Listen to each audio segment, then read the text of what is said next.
Welcome to the Wokest Warren, where we have the Wokest Discourse. In this video, I want to talk about how if we want to see justice, we need to have a complete systemic change in society. So, what do I mean by systemic change? I'm going to leave that open, right? I mean, it could be a revolution.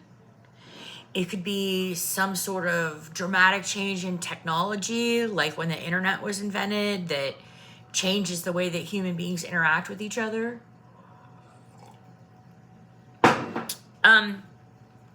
What we have now, the system of capitalism, is making things very, very bad for many, many, many people.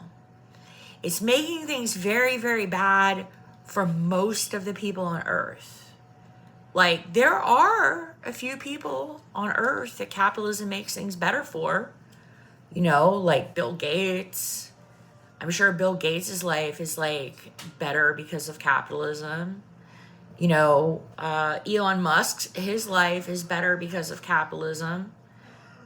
But for most of us, like living in a capitalist country, we would be better off with socialism.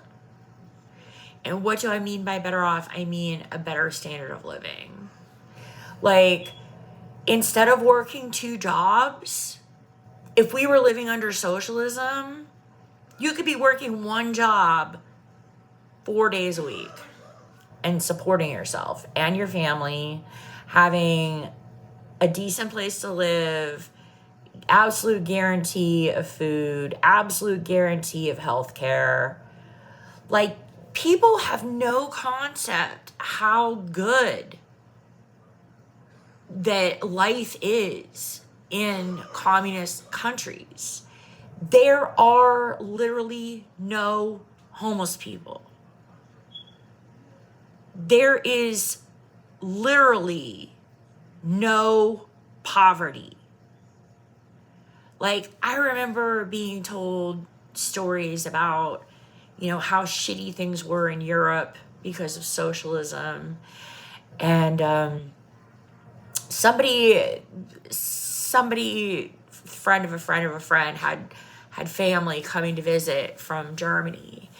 And they said that they would empty their suitcases and fill their suitcases with American blue jeans, because they could sell American blue jeans when they got back home.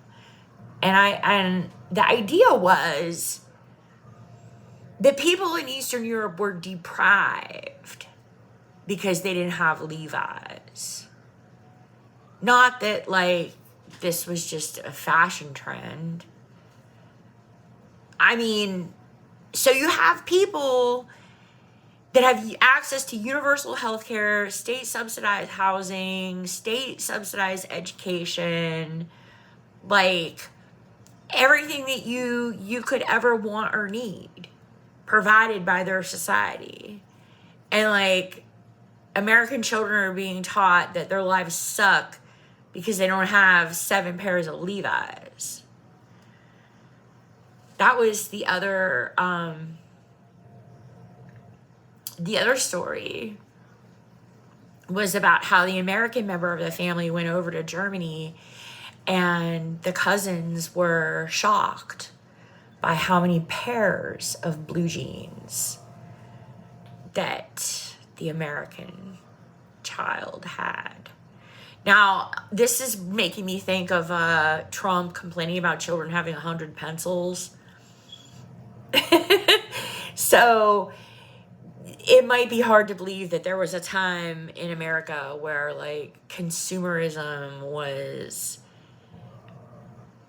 touted as next to godliness. The more shit you would buy, the better person you were. So, systemic changes. Why do we need systemic changes? Why can't we just have reform? Why can't we just elect good people? Because of the system. Like, you will never be able to elect enough quote unquote good people because the capitalists will not let you. If elections mattered, they would be illegal. But let's just look at some aspects of this representational democracy that we have. All right, our voice in Washington is a guy named David Joyce. Have you ever met him?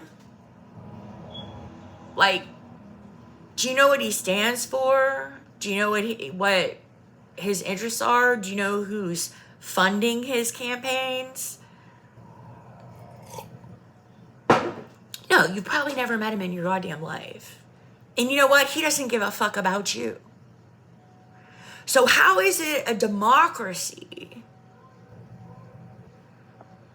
Where exactly is the part where the demos gets to participate in the democracy?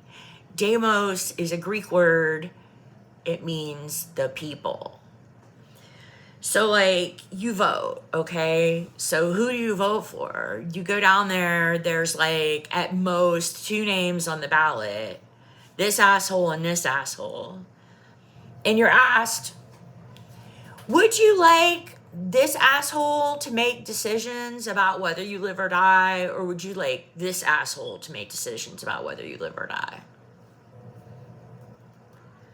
How is that me participating in my political system? That's not participation. That's just like a game that they play.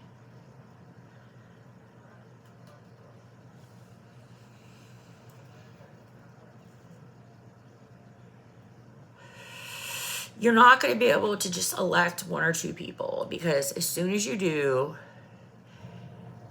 capitalism will throw all their money behind campaigning against that person. So we had a socialist run for U.S. Congress in Cleveland named Nina Turner, and I think she's a really good example about why systemic change is necessary for justice. Nina Turner, her campaign in the primary, in the Democratic primary, was fought by people from all across the United States. Like, they put out the word that Cleveland was going to elect a socialist to Congress. And they got money from every fucking piece of shit capitalist that they needed. They threw money at that race. So even though Nina Turner was popular, the money that was put into the campaign was able to turn someone who was virtually unknown, Shontel Brown, who had previously served on county council, I believe, into like a leader. And I mean, I don't see Shontel Brown leading on anything. She's been in Congress a couple years now. What does she lead on? Do you know even what she votes on? When was the last time anybody said anything about Shontel Brown taking a leadership role? Never. Because she never has. So they took someone like Nina Turner, who was actively working to reduce inequality and bring justice to the most oppressed people in the United States, and replaced her with a ditto head. And they did that because they can, because they have money. So as long as the capitalists have all the money, they control the fake democracy. Now, you'll hear progressives like on TYT say all the time, oh, we got to get the money out of politics. Well, how are you going to do that? Explain to me how you're going to do that. What force are you going to use to prevent capitalists from buying elections? How are you going to stop them? You going to tell them no? You think they're going to listen to that? What is needed to stop the capitalists from taking all of the money? Think about it. And thanks for listening.